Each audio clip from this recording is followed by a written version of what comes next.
आज हम लोग आपकी कक्षा 11 में पाठ है नागमती वियोग वर्णन और इसके रचयिता हैं मलिक मोहम्मद जायसी।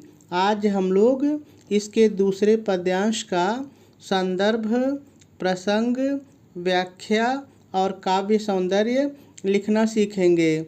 लेकिन सबसे पहले हम लोग हमेशा की तरह इस पद्यांश में जितने भी शब्द आए हुए हैं पहले हम लोग इन सभी शब्दों पर एक नज़र डालेंगे और यदि इनमें से किसी का भी अर्थ कठिन होगा तो पहले हम लोग उसका सरल अर्थ जानेंगे, फिर उसके बाद हम लोग इसकी व्याख्या को सीखेंगे। ठीक है, तो चलिए सबसे पहले हम लोग इस पद्यांश में आए हुए सभी शब्दों का सरल अर्थ देख लेते हैं। पीयू वियोग।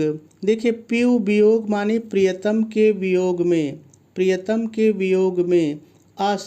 अस माने इस प्रकार, अस माने इस प्रकार।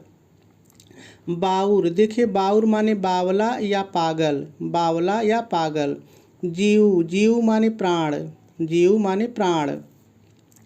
पपीहा। देखिए, पपीहा एक प्रकार का पक्षी होता है और ऐसा माना जाता है कि ये जो पपीहा पक्षी है इसको शाप मिला हुआ है, तो दिन भर ये जोड़े में साथ रहते हैं, लेकिन जैसे ही शाम होती है, रात होती है, ये दोनों अलग अलग हो जाते हैं, फिर एक दूसरे के विरह में अपनी सारी रात बिताते हैं। और ये जो पपीहा होता है पूरी रात जब तक दिन नहीं होता है ये पीऊ पीऊ रटता रहता है, तो पपीहा एक प्रकार का पक्षी है। ठीक है, चलिए आगे देखते हैं। नीति। नीति माने सदैव या हमेशा, नीति माने सदैव या हमेशा। बोले मतलब बोलता रहता है या रटता रहता है। पीऊ पीऊ, पीऊ पीऊ माने पीऊ पीऊ यानी प्रियतम प्रियतम। ठीक है, चलिए आगे देखते हैं। अधिक सरल है, कोई दिक्कत नहीं है। देखिए, काम को भी हम लोग काम ही कह लेंगे, काम का मतलब होता है विषय वासना, तो काम ही कह लीजिए, कोई दिक्कत नहीं है। देखिए, माने होता है जलाना या पीड़ित करना, यहाँ पे पीड़ित करना भी कह सकते हैं। ठीक है, सो रामा, सो रामा मतलब उस स्त्री को, यानी यहाँ पे ये नागमती के लिए आया है कि सो रामा मतलब उस स्त्री को।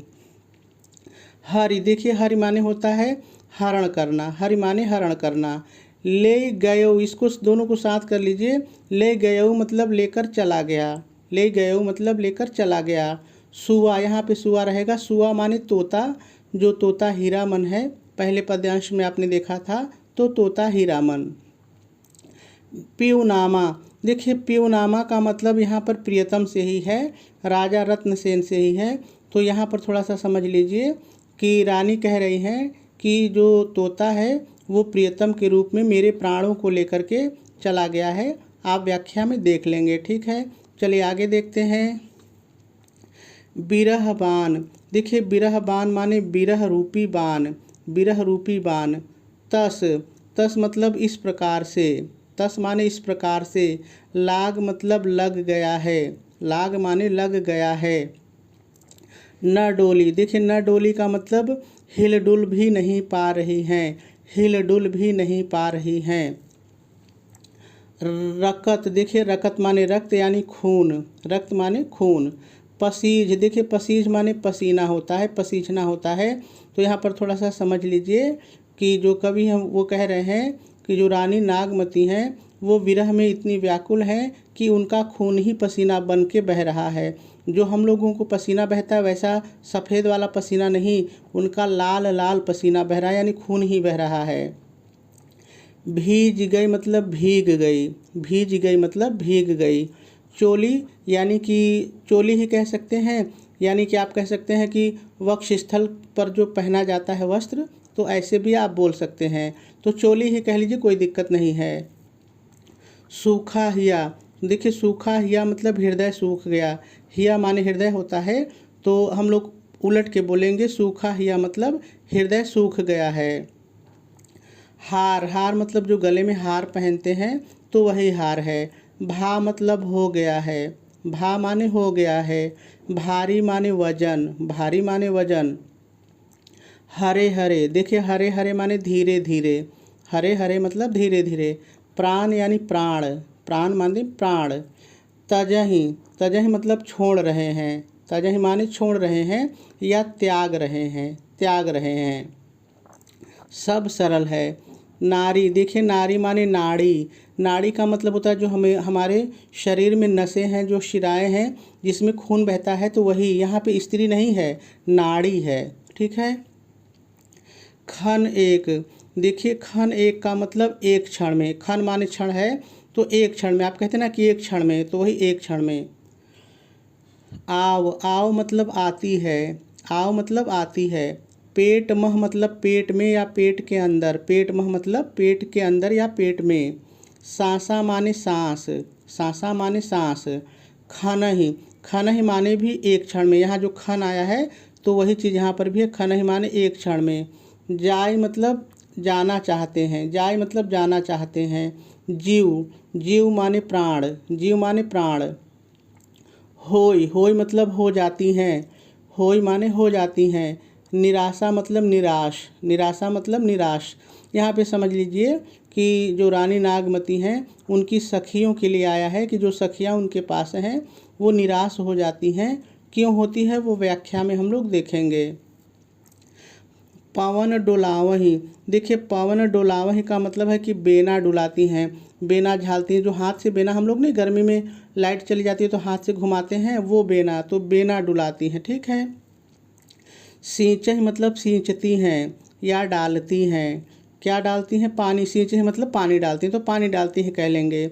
चोला माने शरीर पर, चोला यानी शरीर, आप कहते हैं ना कि आदमी चोला अपना बदल लेता है, तो शरीर। पहर, देखिए पहर का मतलब होता है प्रहर, आपको पता है कि 24 घंटे में 8 प्रहर होते हैं, तो 3-3 घंटे के लगभग होते हैं। जैसे आप कहते हैं दोपहर, मध्याह्न को दोपहर आप कहते हैं, तो पहर को ऐसे ही बोल लेंगे, कोई दिक्कत नहीं है, ठीक है। एक गिनती है तो सरल ही है। देखिए समुझई, देखिए समुझई का मतलब यहाँ पर है होश आना, समुझई माने होश आना, ठीक है, होश आना। मुख बोला, देखिए मुख बोला मतलब मुख से बोलती हैं, मुख से बोलती हैं। प्राण यानी प्राण, प्राण माने प्राण। पयान होत, देखिए पयान होत का मतलब जाना चाहते हैं, जो पयान माने जाना होता है, तो जो प्राण है वो जाना चाहते हैं, पयान होत जाना चाहते हैं। को माने किसने, को माने किसने। राखा, देखिए राखा माने बचाया, राखा माने बचाया, यानी दोनों को साथ लेंगे, को राखा तो किसने बचाया। फिर को आया है, को माने कौन, यहाँ भी आया है को माने कौन। सुनाओ मतलब सुनाएगा, सुनाओ माने सुनाएगा। प्रीतम के, देखिए प्रीतम का माने प्रियतम की, प्रियतम की। भाखा मतलब भाषा या बोली, भाखा माने भाषा या बोली। आही, देखिए आही माने आह होता है, हम लोग दुखी होते हैं तो आह भरते ना, हाय ऐसे आह, तो आह, ठीक है। जो मारे, जो मारे सरल है, यानी आह जो मारती है, आह जो उठती है, तो आह उठती है। बिरह का मतलब बिरह की, सरल है ऐसे बोलेंगे बिरह की। आग उठे मतलब आग उठ जाती है, आग उठे माने आग उठ जाती है। ते ही लग मतलब उससे जलने लगती है, ते ही माने उससे लग मतलब जलने लगती है या उससे जलने लगता है, जैसा वाक्य हमारा मांगेगा। हंस, देखिए यहाँ पे हंस एक पक्षी होता है, लेकिन यहाँ पे हंस का मतलब है जो प्राण रूपी हंस है, यानी शरीर के अंदर जो जीव है, जो प्राण है, उसके लिए आया है कि जो प्राण रूपी हंस हैं, जो ठीक है सरल है, कोई दिक्कत नहीं है। रहा मतलब शरीर में रह रहा है, यानी जो प्राण रूपी हंस, आत्मा रूपी हंस शरीर में रह रहा है, शरीर सरल है यानी कि शरीर। मह मतलब में, शरीर मह मतलब शरीर में। पाँख मतलब पंख, पाँख मतलब पंख। जरा माने जल गए, जरा माने जल गए। देखिए गा भागी, यहाँ पर समझिएगा, गा भागी का मतलब है भागना चाहते हैं, गा भाग मतलब भागना चाहते हैं, लेकिन आप व्याख्या में देखेंगे कि वो भाग नहीं पाते हैं। ये जो प्राण रूपी हंस हैं इसके लिए आया है कि ये भागना चाहते हैं, लेकिन इनके पंख जल गए हैं, तो ये भाग नहीं पाते हैं, यानी कि व्याख्या में हम लोग देखेंगे कि जो रानी नागमती हैं वो मरना चाहती हैं लेकिन मर नहीं पाती हैं। ठीक है, वो हम लोग बाद में देखेंगे। तो सभी शब्दों का सरल अर्थ हो गया। अब हम लोगों को इसकी व्याख्या सीखनी है। तो देखिए, इसकी व्याख्या को सीखने से पहले हम लोग थोड़ा सा इसका संदर्भ और प्रसंग लिख लेते हैं, फिर उसके बाद हम लोग इसकी व्याख्या को सीखेंगे। ठीक है, तो चलिए सबसे पहले हम लोग इसका संदर्भ लिख लेते हैं। तो आप संदर्भ हेडिंग डालेंगे, डैश डालेंगे और डैश डाल करके लिखेंगे, प्रस्तुत पद्यांश हमारी पाठ्य पुस्तक हिंदी के काव्य खंड में संकलित नागमती वियोग वर्णन शीर्षक से उद्धृत है। इसके रचयिता मलिक मोहम्मद जायसी जी हैं। यह पद्यांश उनके प्रसिद्ध काव्य ग्रंथ पद्मावत में संग्रहित है। पूर्ण विराम लगा देंगे और आपका संदर्भ पूरा हो जाएगा। चलिए अब हम लोग इसका प्रसंग लिख लेते हैं। तो आप प्रसंग हेडिंग डालेंगे, डैश डालेंगे और डैश डाल करके लिखेंगे, प्रस्तुत पद्यांश में कवि जायसी जी ने रानी नागमती की विरह दशा का वर्णन किया है। पूर्ण विराम लगा देंगे और आपका प्रसंग भी पूरा हो जाएगा। चलिए अब हम लोग इसकी व्याख्या को सीखते हैं। तो कवि जायसी जी कहते हैं, पीऊ वियोग अस बाउर जीऊ पपिहा नीति बोले पीऊ पीऊ। तो एक बार में हम लोग इस एक लाइन की व्याख्या को सीखते हैं। ठीक है, तो देखिए सबसे पहले आप व्याख्या हेडिंग डालेंगे, डैश डालेंगे और डैश डाल करके पहले थोड़ा सा भाव के अनुसार आपको अपनी तरफ से जोड़ करके लिखना पड़ेगा। आपको अपनी तरफ से क्या जोड़ करके लिखना पड़ेगा, ध्यान से सुनिए। प्रस्तुत पद्यांश में कवि जायसी जी रानी नागमती की विरह दशा का वर्णन करते हुए कहते हैं कि रानी नागमती के, अब लाइन पर आ जाइए, रानी नागमती के प्राण, जीव प्राण। तो यहाँ से हम लोग शुरू करते हैं। रानी नागमती के प्राण प्रियतम के वियोग में, पीऊ वियोग प्रियतम के वियोग में इस प्रकार, अस इस प्रकार, रानी नागमती के प्राण प्रियतम के वियोग में इस प्रकार पागल होकर, बाउर पागल होकर अपने प्रियतम का नाम रट रहे हैं जिस प्रकार से, अपने प्रियतम का नाम रट रहे हैं जिस प्रकार से पपीहा पक्षी, जिस प्रकार से पपीहा पक्षी अपने प्रियतम के वियोग में व्याकुल होकर, जिस तरह से या जिस प्रकार से पपीहा पक्षी अपने प्रियतम के वियोग में व्याकुल होकर सदैव, नीति नीति माने सदैव, व्याकुल होकर सदैव पीऊ पीऊ पीऊ पीऊ पीऊ पीऊ रटता रहता है, बोले रटता रहता है, या आप कह सकते हैं बोलता रहता है, जो आपको अच्छा लगे। पूर्ण विराम लगा देंगे और एक लाइन की व्याख्या पूरी हो जाएगी। चलिए इस एक लाइन की व्याख्या को एक बार फिर से देख लेते हैं। यदि आपको कहीं नहीं समझ में आया होगा तो समझ में आ जाएगा। तो देखिए, मैंने कहा कि सबसे पहले आप व्याख्या हेडिंग डालेंगे, डैश डालेंगे और डैश डाल करके पहले थोड़ा सा भाव के अनुसार आपको अपनी तरफ से जोड़ करके लिखना पड़ेगा।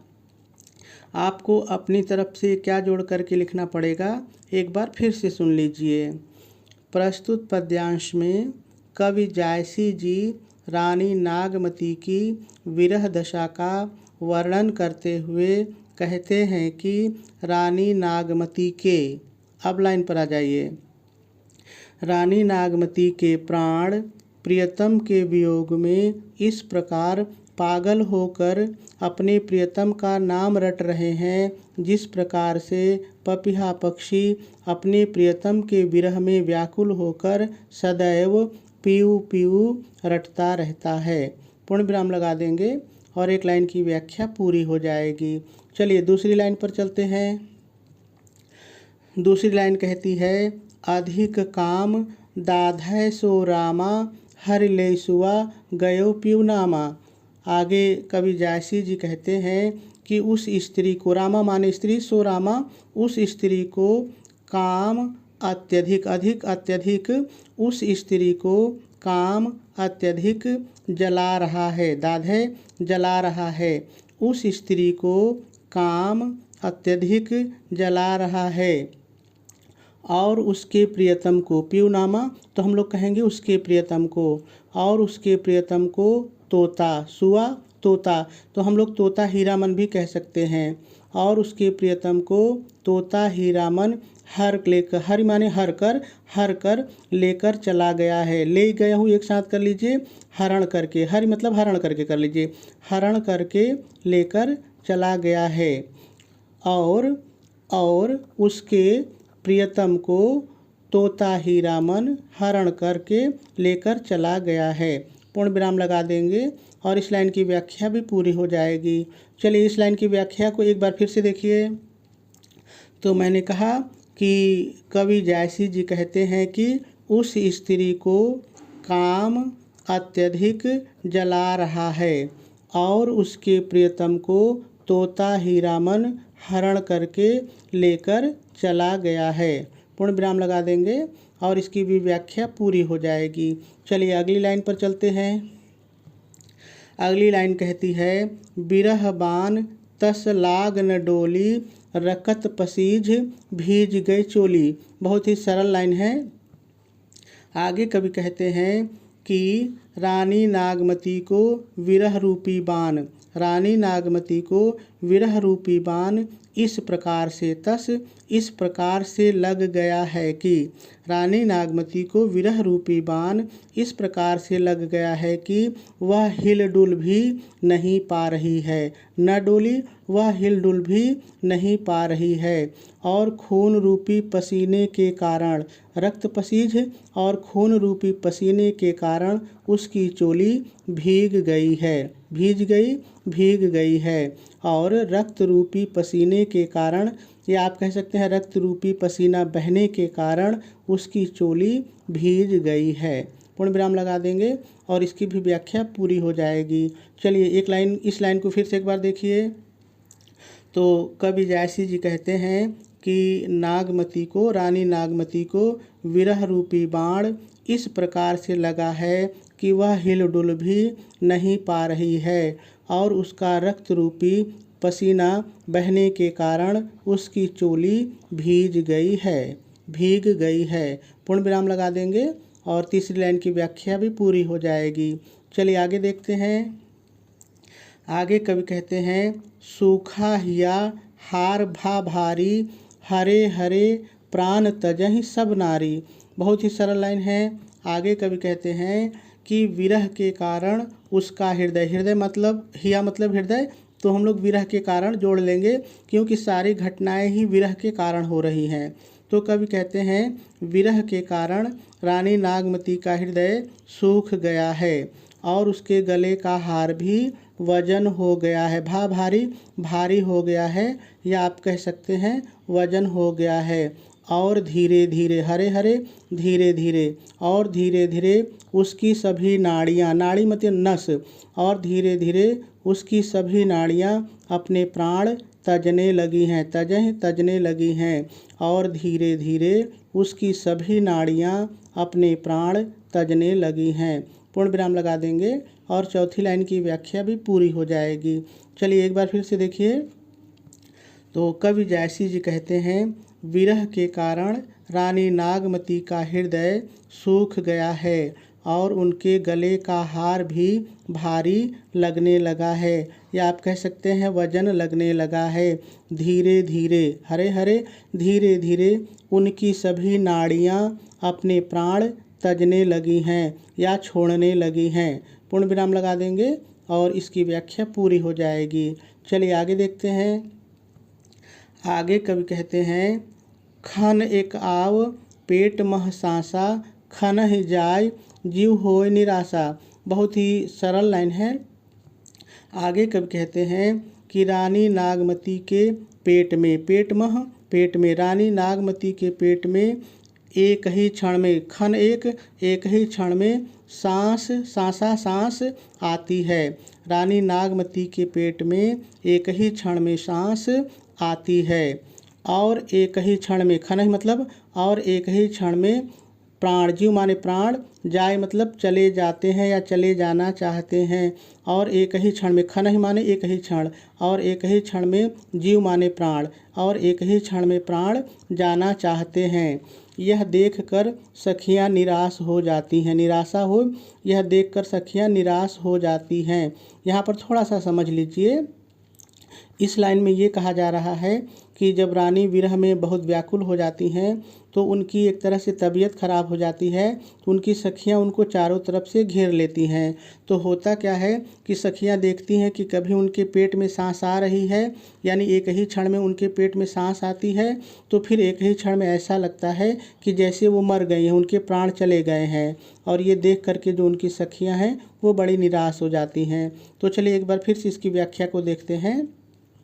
तो देखिए, मैंने कहा कि कवि कहते हैं कि विरह के कारण रानी नागमती के पेट में, रानी नागमती के पेट में एक ही क्षण में सांस आती है और एक ही क्षण में प्राण चले जाते हैं, चले जाते हैं। यह देखकर उनकी सखियां निराश हो जाती हैं। हुई निराशा, उलट दीजिए, यह देख कर के उनकी सखियां निराश हो जाती हैं। चलिए आगे देखते हैं। पवन डोलावहीं सींचहि चोला, पहर एक समुझहि मुख खोला। सरल लाइन है।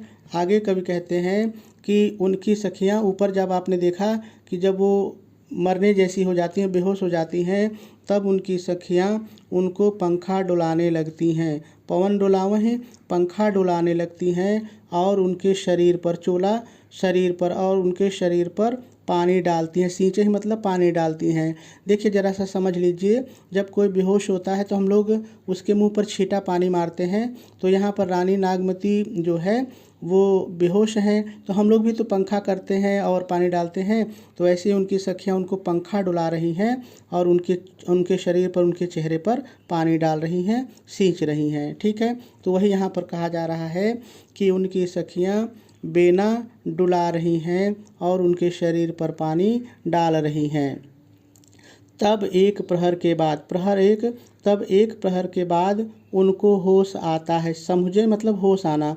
और एक प्रहर के बाद उनको होश आता है, तब वह बोलती हैं। देखिए, मुख खोलना का मतलब बोलना होता है। तब वह बोलती हैं। फिर से एक बार इस लाइन की व्याख्या को देखिए। कवि जायसी जी कहते हैं कि रानी नागमती की सखियाँ उन्हें पंखा डुलाने लगती हैं और उनके शरीर पर पानी डालती हैं। तब एक प्रहर के बाद उन्हें होश आता है और वह बोलती हैं। मुख खोला और वह बोलती हैं, प्राण पयान होत को राखा।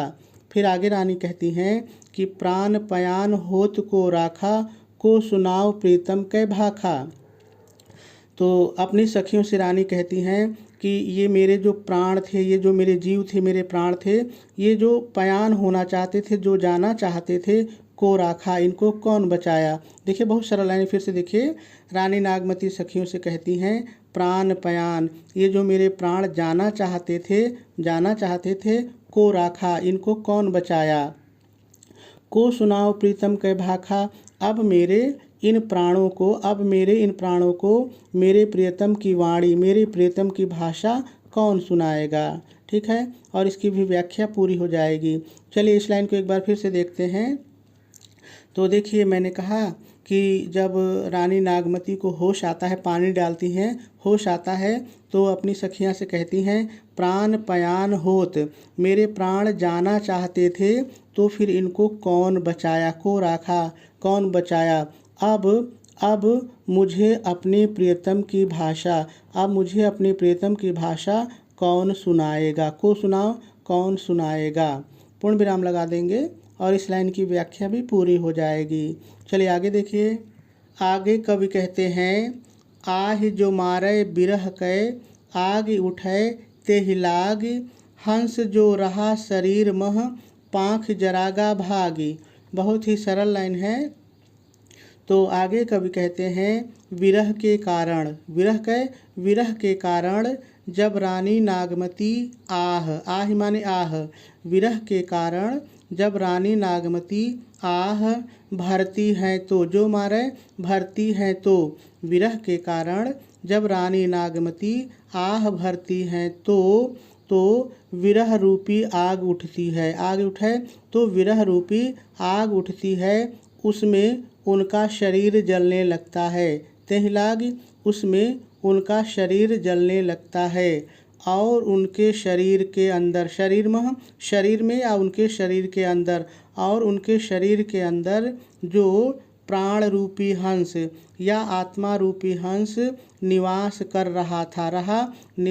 रहा था, उसके पंख जल जाते हैं, पाँख जरा उसके पंख जल जाते हैं, वह भागना चाहता है, वह भागना चाहता है किंतु भाग नहीं पाता है। पूर्ण विराम लगा देंगे और इस 2 लाइन की व्याख्या भी पूरी हो जाएगी। चलिए एक बार फिर से दोनों लाइन की व्याख्या को देखते हैं, लेकिन पहले दोनों लाइन का भाव जरा सा समझिए। देखिए इन जो दोहा है इसमें कवि कहते हैं कि विरह के कारण जब रानी नागमती आह भरती है तो विरह की आग उठती है और वह उनके शरीर को जलाने लगती है, और उस समय उनके शरीर में जो प्राण रूपी हंस निवास कर रहा था, उसके पंख जल जाते हैं, वह भागना चाहता है किंतु भाग नहीं पाता है। कवि के कहने का तात्पर्य यह है कि ऊपर आपने देखा कि जब रानी नागमती विरह के कारण बेहोश हो जाती हैं तो सखियां पानी डालती हैं, पंखा करती हैं, उनको होश में लाती हैं। तो जो रानी मरना चाहती हैं, जो उनके प्राण रूपी हंस जाना चाहते हैं, तो वो जा नहीं पाते हैं। यानी देखिए किसी भी पक्षी का जब पंख जल जाएगा तो कैसे उड़ेगा, तो वो मरना चाहती हैं लेकिन मर नहीं पाती हैं, यही इसमें कहा जा रहा है। तो चलिए एक बार फिर से व्याख्या देख लेते हैं। तो मैंने कहा कि कवि जायसी जी कहते हैं कि विरह के कारण जब रानी नागमती आह भरती हैं तो विरह की आग उठती है, उसमें उनका शरीर जलने लगता है और शरीर में निवास करने और उनके शरीर में जो प्राण रूपी हंस निवास कर रहा था उसके पंख जल जाते हैं, वह भागना चाहता है किंतु भाग नहीं पाता है। ठीक है, व्याख्या पूरी हो जाएगी। चलिए अब हम लोग थोड़ा सा इसका काव्य सौंदर्य भी देख लेते हैं। यदि हम लोग रस की बात करें तो इसमें वियोग श्रृंगार रस है, छंद ये चौपाई और दोहा है। देखिए जो आपने काले से देखा था वो चौपाई थी और 2 लाइन जो नीले से थी वो दोहा थी। यदि अलंकार की बात करें तो इसमें दृष्टांत, रूपक, उपमा, पुनरुक्त प्रकाश और अतिशयोक्ति ये मुख्य अलंकार हैं। यदि भाषा की बात करें तो भाषा इसकी अवधि है, शैली इसकी मसनवी समन्वित गेय प्रबंधात्मक है, गुण इसमें प्रसाद और माधुर्य दोनों है और शब्द शक्ति इसमें लक्षणा और व्यंजना है।